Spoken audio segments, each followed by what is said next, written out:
인사하겠습니다. 우리 한 번 더 인사할까요?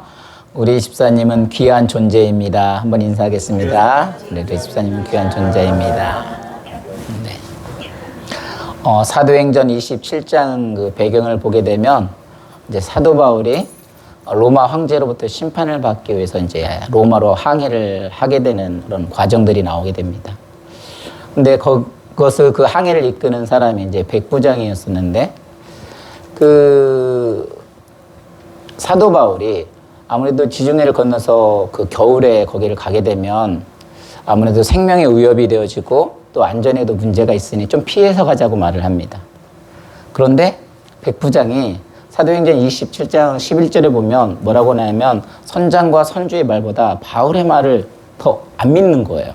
그러니까 백부장이 선장과 선주의 말을 바울의 말보다 더 믿더라. 여기서 신학자들이 이 사람들의 각자의 입장에서 이렇게 논하는 것이 있어요. 그래서 처음에 이렇게 선장의 입장에서 딱 보니까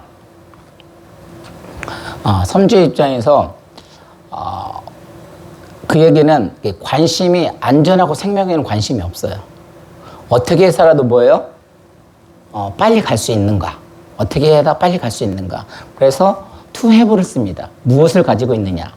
그러니까 이 똑같은 상황인데 지금 이 선주의 입장은 그냥 선장의 기술도 항해하는 기술도 가지고 있고 그러니까 어떻게 해서도 빨리 가기를 원하는 거예요. 두 번째는 이제 선장의 입장에서 바라보는 겁니다. 선장의 입장에서는 어떤 상황이에요? to do. 무엇을 하느냐? 거기에 관심이 있는 거예요. 그러니까 이미 자기는 기술을 가지고 있어요. 그러니까 어떻게 돼요? 이 선주가 어떻게 할 것이냐? 거기에 초점을 두는 거예요. 그러니까 그렇게 결정을 하게 되고 바울 같은 경우는 어떤 경우예요? to be. 무엇이 되느냐? 거기에 초점을 두고 움직이는 겁니다. 그래서 이 상황이 어떤 우리들이 삶을 살아가다 보면 늘 어떤 선택의 연속이고 또 삶은 급변한다고 지지난주에 말씀을 드렸을 거예요. 그래서 사실 어떠한 것을 가지고 있느냐, 가지고 있지 않은 것보다 더 중요하죠. 가지고 있어야 힘도 생기고 파워도 할 수 있어요. 그런데 가지고 있는 것보다 더 중요한 것이 뭐라고요? 무엇을 하느냐입니다.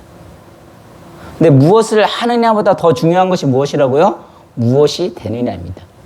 다시 말해서 지금 사도 바울은 하나님의 종이고 하나님의 자녀이고 하나님의 백성입니다. 그래서 우리들이 가장 기초적인 건 뭐냐면 여기서도 가장 중요한 건 하나님의 자녀가 되는 거예요. 하나님의 백성이 되는 것이 더 중요한 겁니다.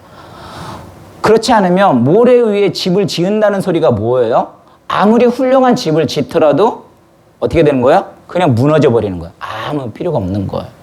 마찬가지로 그 반석이 뭐예요? 예수 그리스도. 그러니까 우리 안에는 어떤 신앙의 삶을 살아가기 위해서는 이 그리스도의 어떤 그 본질이 있어야 한다는 거죠. 그것이 없어지면 이 선택을 하는 데 있어서 어려움이 될 수도 있다는 거예요. 그래서 오늘날 우리가 어떤 선택을 하면서 오늘 왜 이런 말을 하냐면 본문에서도 무엇보다 무엇이 더 중요하냐 이거죠. 그래서 이러한 시각을 통해서 갖게 된다면 여러분들이 요즘에 보니까 가치관이 많이 흔들리고 있어요. 제 자신부터 그래요. 근데 이런 가치관이 흔들릴 때 무엇을 가지고 있느냐? 그보다 더 중요한 것이 무엇을 하느냐? 무엇을 하느냐보다 더 중요한 것이 무엇이 되느냐? 이거를 볼 수 있다면 그를 올바로 바로 볼 수 있겠다는 생각이 들어가요. 그래서 오늘 본문에서 통해서 무엇이 더 중요한지 함께 보기를 원합니다. 우리 첫 번째 12장 23절, 24절 같이 한번 읽어볼까요? 시작. 목숨이 음식보다 중하고 몸이 의복보다 중하니라.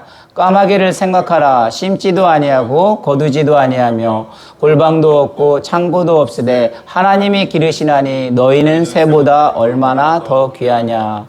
이 본문 말씀 여러분도 많이 읽으셨을 거예요. 근데 여기서 첫 번째 뭐라고 했냐면 몸이 중하다. 그 몸보다 더 중요한, 의복보다 몸이 중요하다. 다시 말해서 이 세상의 어떠한 것보다 뭐가 중요하다는 거예요? 사람이 귀하다는 거예요. 근데 이 배경을 보게 되면 지금 이스라엘 백성들이 무엇을 입을까? 무엇을 먹을까? 이렇게 모여서 고민을 하고 있는 거예요. 그러니까 예수님이 그들에게 말을 하기 위해서 저희들이 그것을 무엇을 먹을까? 무엇을 먹을까? 지금 먹을 것이 많아가지고 이게 먹을 것을 지금 고민하는 게 아니에요. 상황은 지금 이스라엘이 로마의 식민지에 있었기 때문에 먹을 것이 없기 때문에 그걸 고민을 하는 거예요. 그럼 고민을 한다고 해서 그게 해결이 되느냐? 그 키를 한 자를 더 할 수나 있느냐? 고민해서 뭐예요? 해결이 안 된다는 거예요. 그러면서 뭐라 그러더래요? 저 하늘을 나는 새를 보라. 그 새가 일하지 않는다고 해서 굶어 죽은 거 보았느냐? 저 들의 백합화를 봐라. 그들이 창고에 들이지 않는다고 해서 정말 그들이 먹을 거 입지 못한 적이 있었냐? 오히려 더 꽃보다 아름답다고 말을 했잖아요. 솔로몬의 그런 것보다 더 아름답다고 말을 했잖아요. 그래서 성경은 뭐냐면 사람이 귀하다라는 거예요. 그래서 혹시 에메랄드 꽃이라는 이야기가 있는데 거기서 뭐냐면 사람이 더 귀하다 하는데 우리가 보통 이게 졸업을 하게 되면 어떤 선물을 살 때 꽃을 이렇게 사서 축하해 주는 경우가 있어요. 근데 꽃은 참 귀하죠. 근데 꽃이 왜 귀합니까? 예뻐서? 아니면 비싸서? 왜 귀하다고 생각하죠?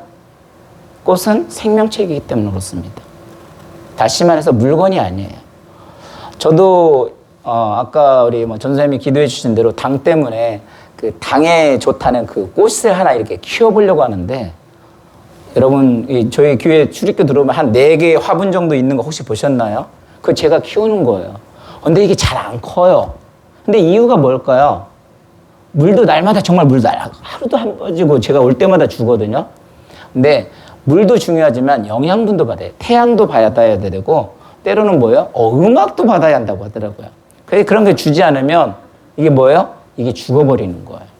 그래서 꽃은 생명체이기 때문에 귀한 거예요. 근데 우리들의 어떤 이런 가치를 따질 때 예를 들어 물건 같은 거는 물건 따위를 살 때 뭐냐면 효용의 가치를 따져요. 항상. 그래서 우리들이 효용의 가치를 따지는 건 되게 합리적인 거고 그거는 당연한 거예요. 근데 문제는 물건이 아니라 모든 일들을 결정을 할 때 효용성으로 따진다는 거죠. 예를 들면 사람을 판단을 할 때 그 사람이 여러분 내가 누군가를 사귀임에 있어서 좋은 사람을 사귀는 건 당연해요. 근데 그 좋은 사람의 기준이 뭐예요? 나에게 좋은 사람의 기준은 뭐예요? 나에게 도움이 되는 사람? 만약에 나의 도움이 되는 사람이 좋은 사람이 기준이 된다면 그 도움이라는 단어 자체가 뭐가 들어가져 있어요? 뭔가를 이루기 위한 수단과 방법이라는 단어가 이미 들어가져 있는 거예요. 그러면 그 사람을 그 사람으로 보지 아니하고 그 효율성의 그런 가치로 따지기 때문에 그게 문제가 되는 거예요. 그래서 저는 사고방식이 예전 같은 경우도 상당히 일중심적이었었어요. 근데 때로는 제가 일반적인 사람들하고 보통 사고방식이 많이 다르다는 것을 요즘에 이해를 하고 있고 그래서 사람 중심으로 바뀌려고도 좀 하고 있어요. 도저히 이해가 안 갈 때가 있어요. 왜 어떻게 저런 생각을 하지? 그런데 아까 무엇을 가지느냐, 무엇을 가지고 있느냐, 무엇을 하느냐, 무엇이 되느냐 어떤 그 사람을 먼저 생각을 한다면 정말 중요하다고 생각을 한다고 한다면 이해를 할 수 있을 것 같아요. 남자나 여자가 서로 연애를 하고 할 때 그 사람이 연애하고 결혼을 하고 사귈 때 사실 사랑과 우정은 뭐예요? 어떤 가치로 따지는 게 아니잖아요. 근데 이 여자를 사귀는 데 있어서 나에게 결혼을 하면 나에게 도움이 되니까 결혼을 한다. 그러면 이미 그 가치성을 물질의 효용수로 따지게 된다면 얼마나 슬픈 일이에요. 여러분 회사를 들어가는데 그 사람이 얼마나 나에게 일을 하는 데 있어서 이익이 될 것이냐 그렇지 않을 것이냐 그걸로 따진다면 얼마나 슬프겠어요. 그래서 회사에 들어가가지고 그 사람이 역할이 다 끝나버리면 잘린다. 그럼 소모품으로 되어진다면 얼마나 마음이 아프겠어요. 그래서 그 가치는 꽃보다 아름답다. 왜 사람이 꽃보다 아름다운지 여러분의 삶에 한번 적용해 보시기 바랍니다. 이건 제가 하는 이야기가 아니라 에메랄드 꽃이라는 이야기를 보면서 그런 이야기가 나오더라고요. 그래서 아들도 이렇게 집에만 있으니까 많이 힘들어하고 하는데 제가 어떻게 도움을 줄 수가 없어요. 근데 여지까지는 약간의 일중심했어요, 제가. 근데 많이 힘들어하는 모습을 보면서 어떻게 도움을 줄 수 있을까? 어떤 좀 가치관들을 조금 바꿔보면 그 모습들이 보이는 것 같아요. 그래서 너무 앞만 보고 뭐 달리고 성장하는 것보다 그 사람을, 내 옆에 있는 사람이 소중함을 같이 느꼈으면 좋겠어요. 아내가 소중하구나, 아들이 소중하구나, 가족이 소중하구나, 우리 교회의 식구들이 더 소중하구나. 그래서 우리의 삶 가운데 정말 사람이 더 중요하다는 것을 느낄 수 있는 저와 여러분이 되기를 오늘도 주의 이름으로 축원합니다. 우리 두 번째 31절을 한번 보겠습니다. 같이 있습니다. 시작. 다만 너희는 그의 나라를 구하라. 그리하면 이런 것들을 너희에게 더하시리라. 한마디로 무슨 내용이에요? 그냥 쭉 읽어보면 이 세상의 삶보다 하나님의 나라가 더 귀하다는 소리예요. 우리의 인생은 길어야 몇 년이에요? 70년, 80년이라고 합니다. 70, 강건하면 80. 그런데 오늘날의 세대는 뭐예요? 90, 100세까지 살아가고 있어요. 그럼에도 불구하고 뭐 100세 결코 짧은 시간이 아닌 것 같은데 그럼에도 불구하고 성경에서는 우리의 인생을 뭐라고 말을 합니까? 안개와 같다고 표현을 해요. 안개와 같이 순간 사라지는 것이다. 인생은 그만큼 짧다는 거죠. 우리의 인생의 삶이 짧아서 가치 없는 것이 아니라 오히려 이보다 더 귀한 게 뭐라고요? 하나님의 나라라는 거예요. 저는 처음에 이민 생활 왔을 때 제가 제일 처음에 들었던 생활이 어떤 건지 아세요? 저도 늦은 건 아닌데 처음에 미국에 들어왔을 때 딱 들었던 생각이 내가 조금만 미국에 조금만 빨리 들어왔더라면 나의 인생이 많이 달라졌을 것이다. 왜냐면 주변에 보니까요, 조금 더 빨리 들어오신 분들은 이미 영어 공부를 하고 있었어요. 그리고 기반도 잡고 어느 정도 빨리 가니까 사실 그럴 때 좀 부러움이 대상이 되고 있었습니다. 그래서 나도 정말 조금만 젊었을 때 아니면 학생 시절에 했다라면 더 좋았을 걸. 그런 생각을 많이 해요. 왜냐하면 요즘에 제가 기준들이 바뀌어서 뭐 돈을 버는 것도 중요하지만 어차피 미국에서 살아야 한다면 사실 요즘에 월요일부터 목요일까지는 오전에는 항상 영어 공부를 하거든요. 그래서 아까 투비, 투에브, 투두도 이제 이런 기초적인 거 원래 이걸 다 중학교 때 하고 고등학교 때 했었어야 하는데 못 하다 보니까 이걸 이제서 하려고 하다 보니까 많이 힘들어해요. 그럼에도 불구하고 포기하지 않고 그냥 꾸준히 하는 이유가 있습니다. 근데 어쨌든 미국에 와서 이제 10년이라는 시간이 되면서 어떤 생각이 드니까 벌써 저도 지나 보니까 저도 모르는 사이에 신분이 해결이 되어졌고 집도 되어졌고 그리고 어느덧 이렇게 나이가 들어가고 있어요. 그래서 뭐 집을 산 것도 뭐를 준비하기 위해서 한 것이 아니라 그냥 이렇게 살다 보니까 어차피 렌트비 버리는 거면 그 정도 비용이면 그런 마음을 샀는데 요즘 또 한 번 들어가는 생각이 몸이 아프다 보니까 아까 말씀이 들어다 보니까 이렇게 돼서 준비되어져서 하나님 앞에 갔을 때 뭐라고 말을 하지? 이런 생각이 들어가는 거예요. 그러니까 그냥 앞만 보고 막 달려갈 때는 몰랐는데 이 세상에 제가 처음에도 미국에 올 때 내가 이런 미국이 어떤 지상천국 이런 걸 알았더라면 미리 영어를 더 공부를 하고 들어올 걸 후회했던 것처럼 자칫 잘못하면 하나님 앞에 이대로 가버리면 내가 후회할 수도 있겠다 해서 하나님 나라를 확장시키는 일에 더 쓰임을 받아야겠다 그런 생각을 많이 하게 되는 거예요. 그래서 이게 아까 말한 생각했다는 거하고 이제 조금 후에 또 말할 건데 이게 사실 현실적인 차이가 있어서 쉽지는 않아요. 그럼에도 불구하고 성경에서 뭐라고 한다고요? 이 세상의 삶도 중요하지만 하나님의 나라가 더 중요하다고 말을 하고 있어요. 그래서 저와 여러분들은 이 세상의 어떤 최종 목표가 아니에요. 우리는 돌아가는 나라가 어디예요? 본향 하늘나라인 것처럼 정말 그곳에 또 준비하고 지혜로운 삶을 살 수 있기를 주님으로 간절히 축원합니다. 세 번째 볼까요? 33절 34절입니다. 있습니다. 시작. 너의 소유를 팔아 구제하여 낡아지지 아니하는 배낭을 만들라.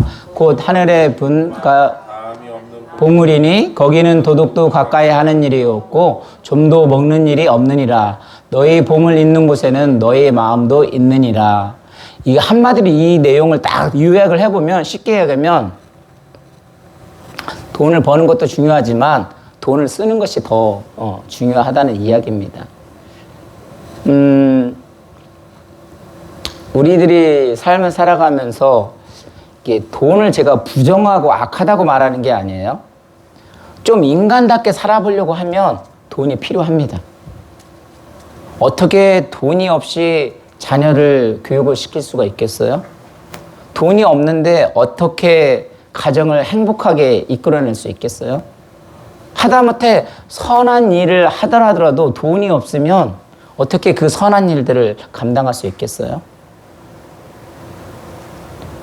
근데 돈은 악한 게 아니에요. 오히려 돈도 물질도요, 하나님이 주시는 축복이에요. 그런데 그 물질이 너무 과하게 되면, 다시 말해서 그 물질에도 질이 있다는 거죠. 그런데 우리는 그 질을 생각하지 않고 우선 양으로만 생각을 해요. 그 양에다 초점을 맞추다 보니까 그 돈이 뭐가 되는 거예요? 우리의 영혼과 육체를 삼키는, 그런 유린시키는 그런 괴물이 되어지는 거예요. 사실 돈 좋은 거잖아요. 그 축복이잖아요. 근데 그게 너무 과하게 돼서 오히려 인간답게 살지 못하게 되면 그때가 문제, 무서운 거죠. 그래서 그 일제시대에 김생애라는 사람 잘 아시죠? 그분이 어떤 사람이에요? 돈을 지독하게 모은 사람이에요. 밥 안에 저녁 식사를 하는데 그날 쌀이 올라왔다. 난리가 나요. 그 가정이 이제 파산이 나는 거예요. 이렇게 쌀을 먹고 살아서 나중에 어떻게 살 거냐고. 근데 돈을 정말 그 일제시대니까, 이렇게 3만 원 정도를 모았대요. 오늘날에 3만 원하고 이 게임이 다른 거예요.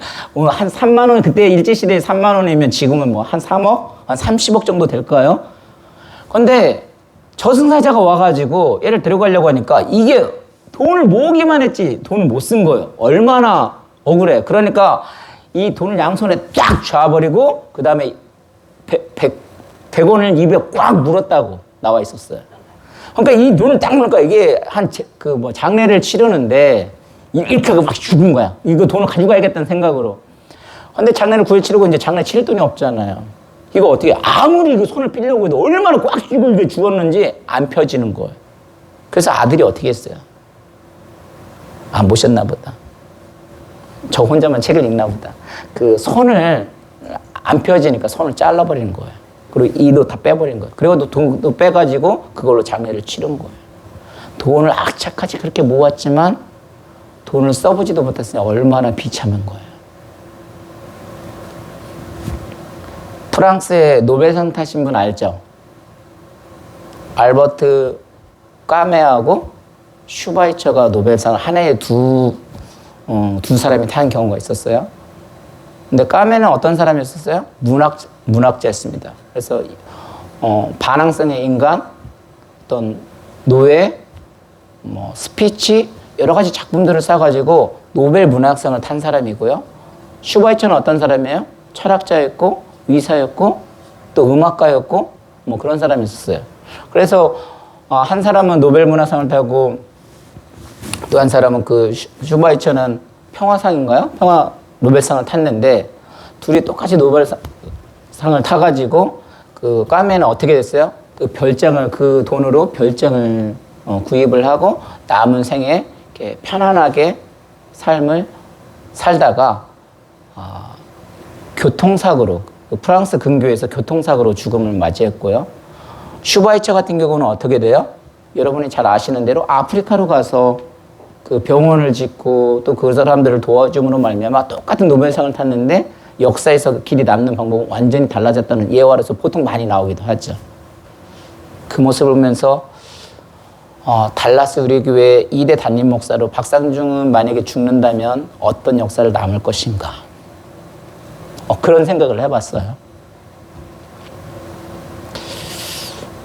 박상중 담임 목사가 교회를 맡았는데 성장을 하지 못하고 죽었다. 어떤 사람들이 나를 어떻게 평가를 할까? 그런 생각이 들으니까 정신이 번쩍 들더라고요.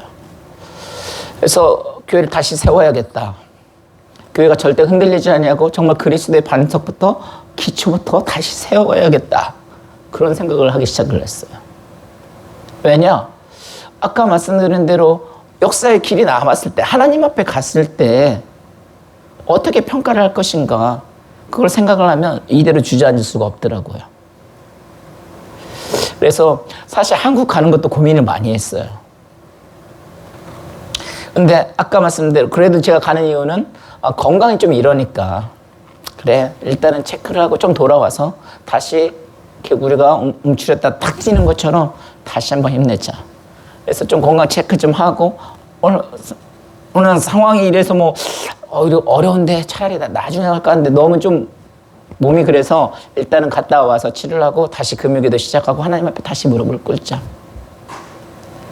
그래서 정말 2대 담임 목사로서 어떻게 역사에 남을 것인가를 다시 한번 생각할 겁니다. 그래서 저와 여러분들은 돈을 모으는 것도 중요합니다. 그런데 여기서 말하는 것은 이 돈을 뭐 구제해서 다 돌려주면 뭐예요? 내가는 얻어먹고 또 살아야 하냐? 그런 뜻이 아니에요.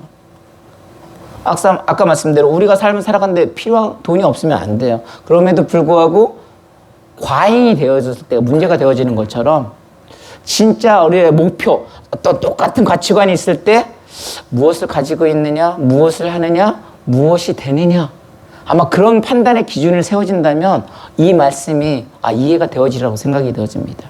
그래서 저와 여러분들은 늘 어떤 같은 사고에서 또 급변하는 사회에서 변화 속에서 선택의 연속의 삶이 있다면 저는 의도를 가지고 변할 겁니다.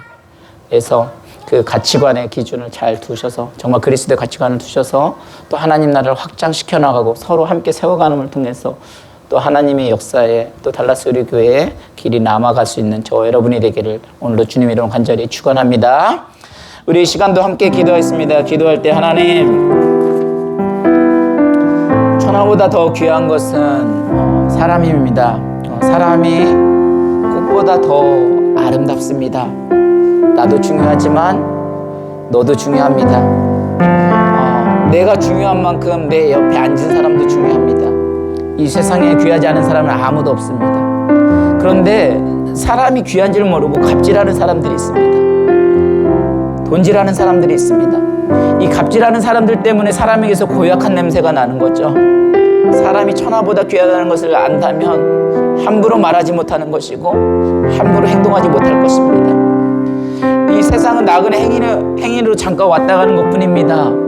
이 세상의 삶이 귀한 건 사실입니다.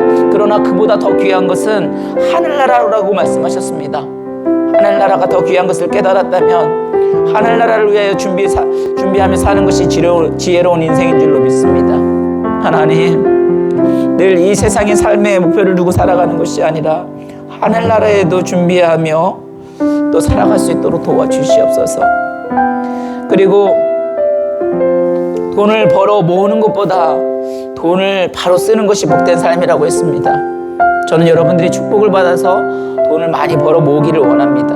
그런데 그 돈 가운데 내가 쓰고 나서 필요한 만큼의 돈이라면 내가 어떤 쓰고 먹고 사는 어떤 기본적인 되어진다면 구제하는 일에도 사용하시기를 바랍니다. 그것이 하늘의 창고에 쌓음이 될 것입니다. 이 상에보다 더 귀한 것들이 있다는 것을 명심하셔서 늘 우리의 삶 가운데 어떤 가치관을 가지고 판단이 되어질 때 정말 내 기준이 흔들린다면, 판단이 흔들린다면, 어떤 것이 옳은 것인지 잘 모르겠다면 이 말씀을 생각하시기를 바랍니다. 무엇을 가지고 있느냐 중요하지만 그거보다 더 중요한 건 어떻게 하느냐가 중요하다고 했습니다.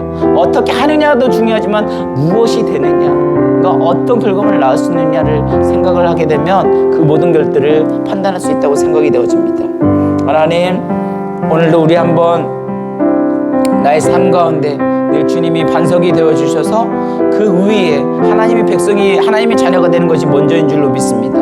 나를 세워주시고 나를 사용하여 주시옵소서. 주여 한번 외치고 함께 통성으로 기도합니다. 주여!